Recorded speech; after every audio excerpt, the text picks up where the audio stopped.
झुमका झुलनिया और टिकवा दुनिया चाहे कजरा के धार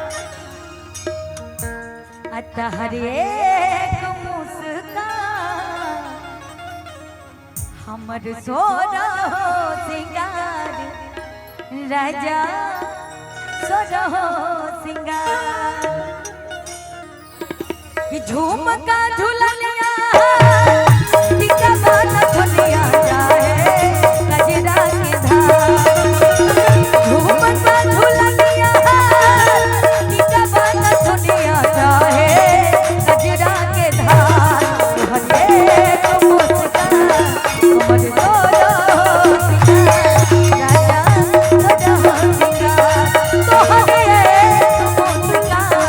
हमर सोरा हो सिंगार राजा सोरा हो सिंगार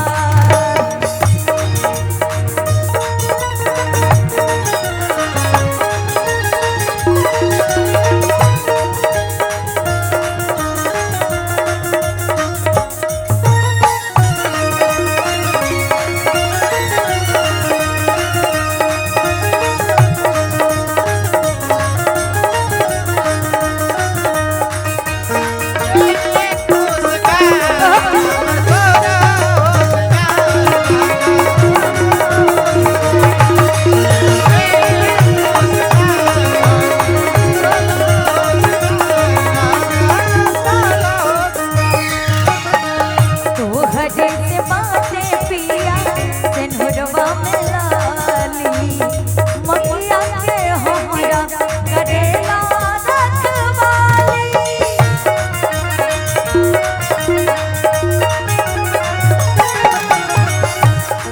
जैसे बातें पिया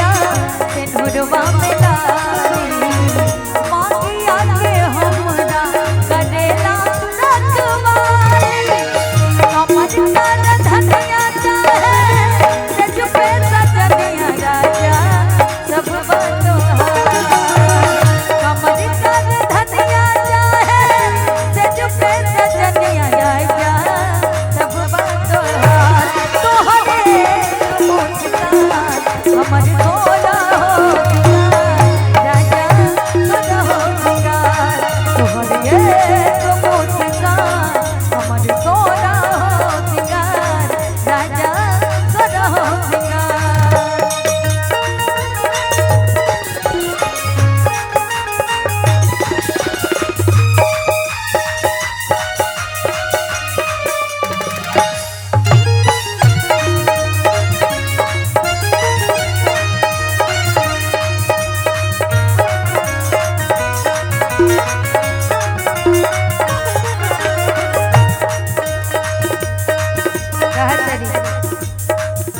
पियवा के प्यार बिना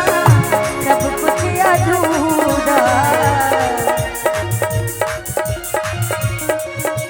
वहाँ चलो अभी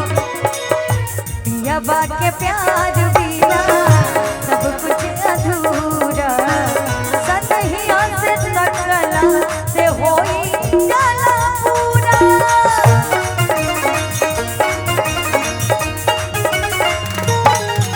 पियवा के प्यार बिना सब कुछ अधूरा सनहिया से सकला से होई जाला पूरा चढ़ल जवनिया चाहे न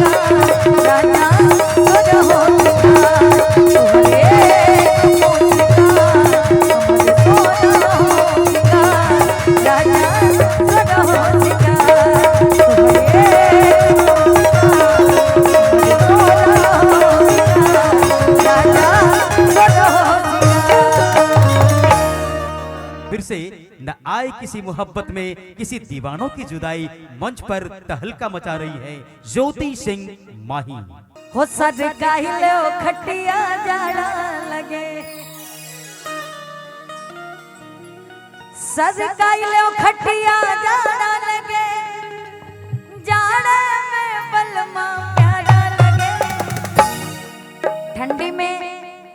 कितना भी अगर पत्नी से दुश्मनी हो जाए, लेकिन ठंडी का महीना आते ही पूरी दुश्मनी खत्म हो जाती है। आइए 1 1 2 3 4।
इधर भी 10 दिन से इतना ठंडी बढ़ गई है कि कहने का मन कर ही देता है क्या।